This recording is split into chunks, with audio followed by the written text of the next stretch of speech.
Welcome to the audio experience of KimberlySueIverson.com, a redhead rewriting reality and multi-genre author. I am your host, Kimberly Sue Iverson, and today I'll be sharing with you a story that's close to my heart. If you prefer to read along or explore more stories, visit my website at KimberlySueIverson.com. This audio experience is for an adult audience. Themes and topics may not be appropriate or suitable for all audiences, so listener and viewer discretion is advised. Now, get yourself comfy as we dive into today's tale. We never really know. We can guess, assume, and surmise. We could do a lot of things of similar aspects. The end result is usually the same. We never truly know what a person is thinking or where they are coming from because we are not inside of their mind. No matter how well we know them too, no matter how long we've known them, no matter how open they are, still, at the end of the day, what they think and feel, what is going on inside of that head of theirs, we don't know. It's all guesswork. Take all those people who would describe the bad ones as such a nice person, or they were always so quiet. Then again, others are, they were always so helpful to anyone they met. It's not always the outcasts or the shut-ins that do wrong. Some are the upstanding and popular individuals that everyone loves and they get along with people. Others can be that perfect, popular individual who uses that power and fame, but deep inside of their minds are darker thoughts than anyone could ever have assumed go on. Say that sweet girl next to you that you figure is innocent is meanwhile thinking of all the ways she can get back at you for that casual comment, or perhaps in other ways she has wilder fantasies and much darker going on behind that mask than you have any idea about. And no, I'm not relating to the above to me, or am I? Someone reminded me of a quote earlier around that too, where we are 1,000 different versions depending on who knows us. In every mind and every person, we are someone else. We are not the same to anyone. Our mother and father may know about our childhood and birth, but as we grow up, they know little. Our best friends may know the absolute most ridiculous things we've done because they'd done it with us, maybe instigated us to it. Our partner may know the depth to our being, while our work may have limited access, depending. Nobody truly knows everything about us. However, we often presume to know their thoughts, presume to know what they're going to do, and how they may react. I'm not saying we're perfect and never get it wrong, only pointing out how we can do it. I will do it on this blog and point out how often my insecurities especially would lead me to, what's the word I'm wanting? I can't think of it, but I try to think of all angles a thought may take and address issues that may come from it. I think about that around my fiction too. I do it as a way to gauge the world around me even. We all probably do it to some extent for that reason. More so if we deal with any sort of anxieties, social anxieties or the like.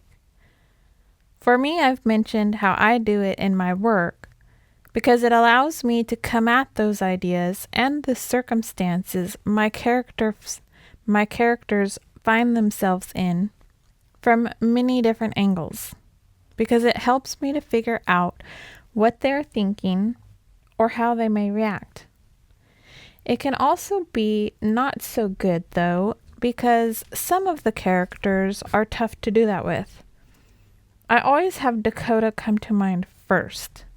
She is a character in the Alchemist series and the books Cessation and Mitosis. Side note, the name of that series got me in trouble on Amazon.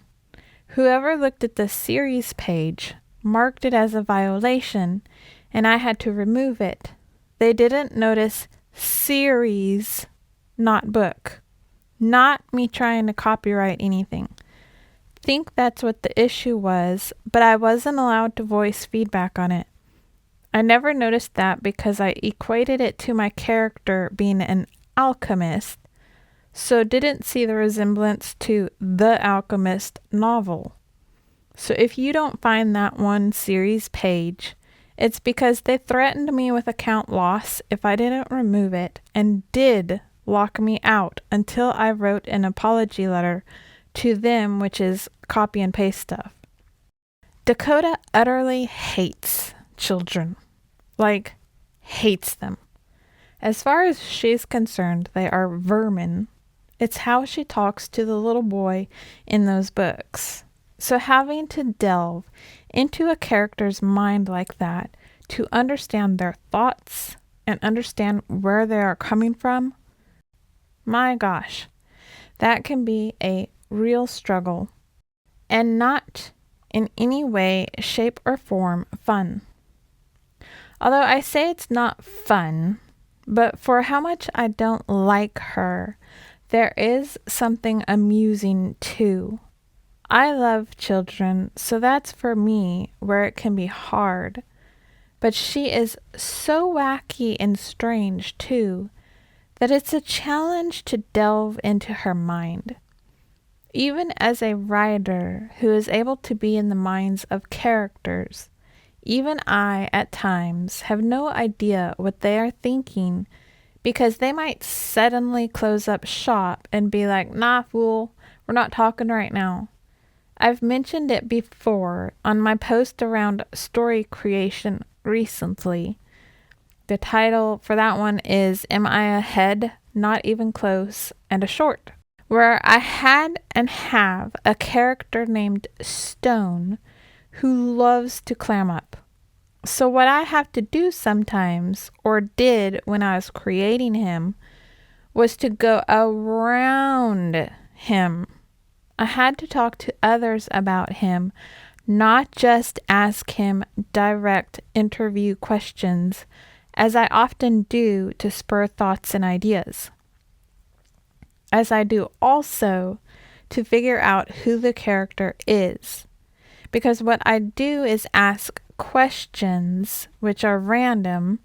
How they answer is as important to me as what they answer.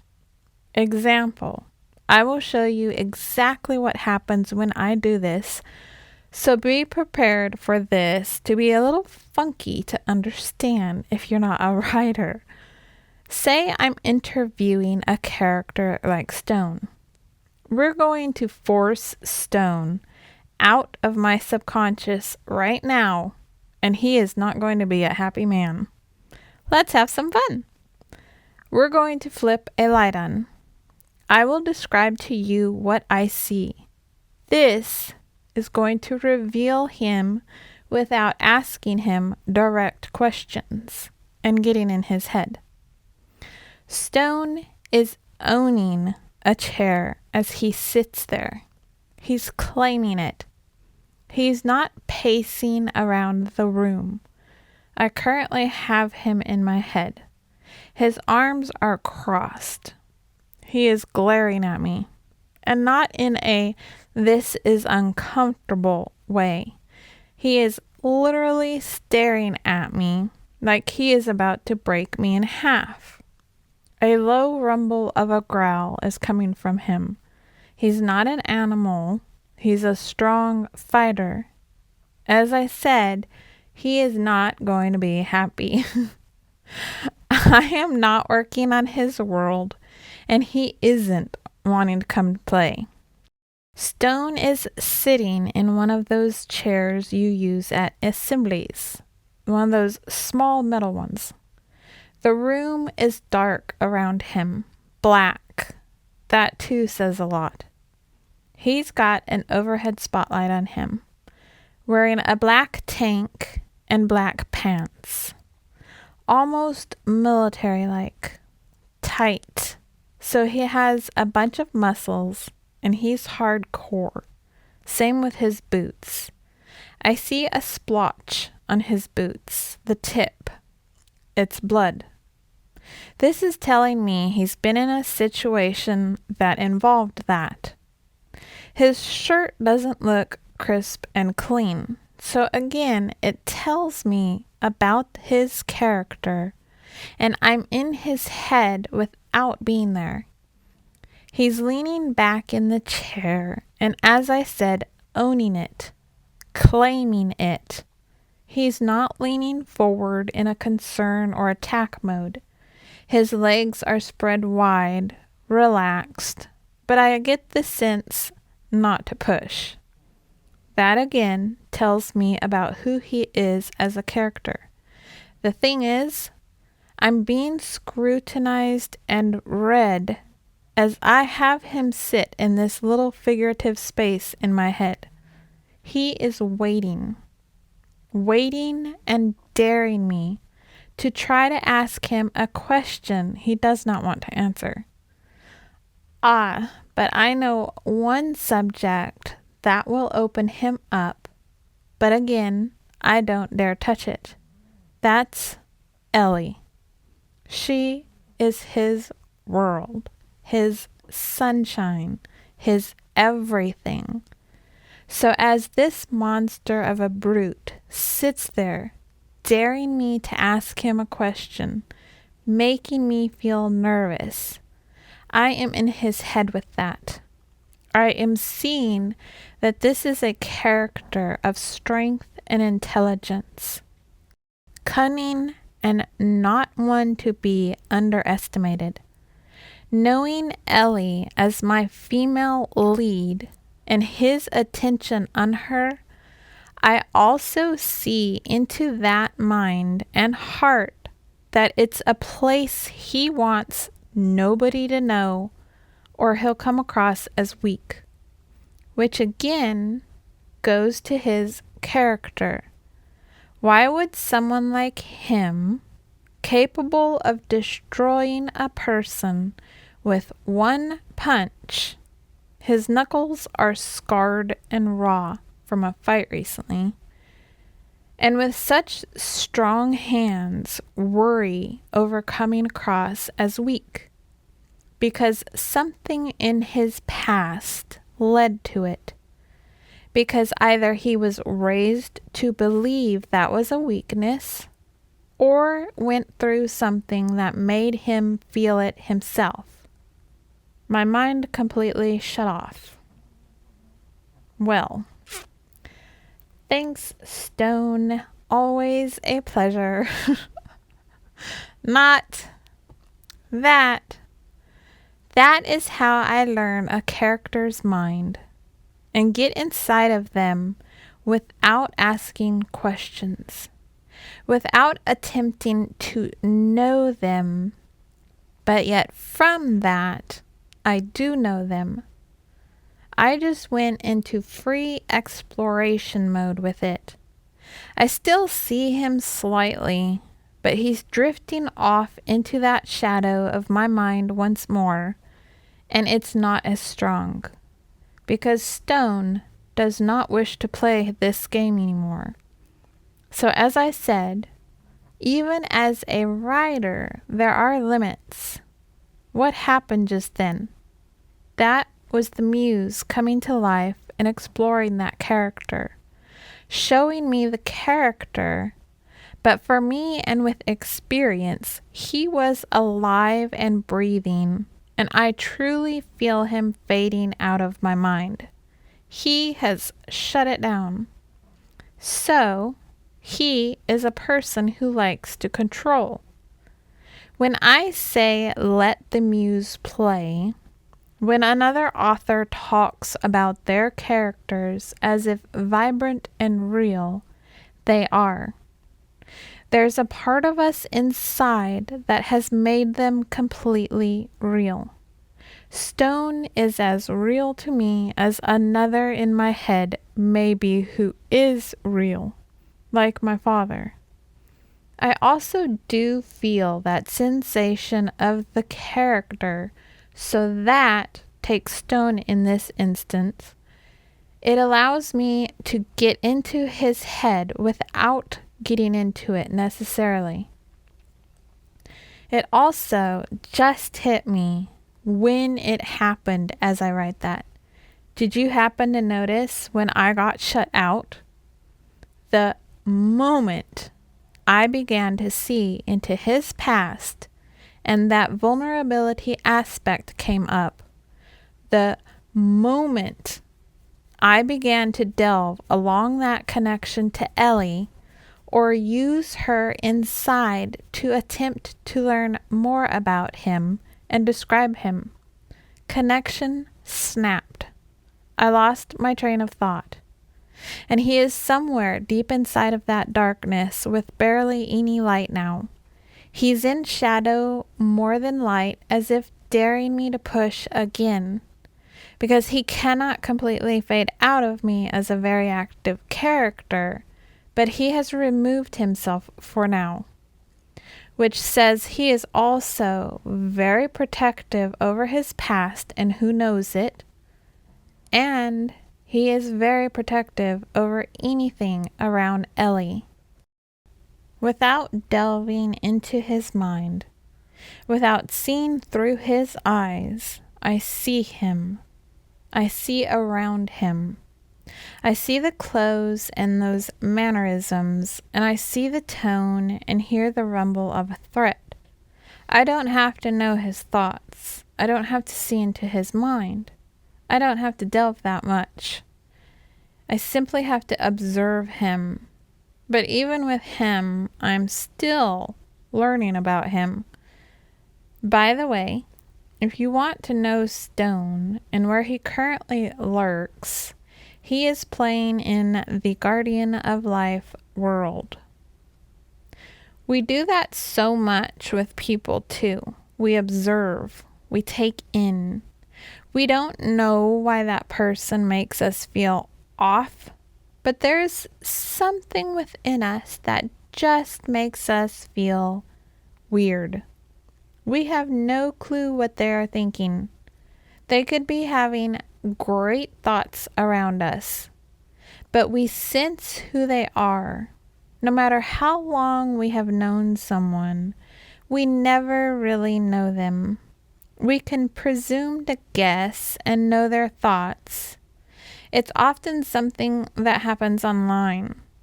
People will see someone say a few things, and suddenly that person believes they know everything, but that's not even close to what they may be thinking.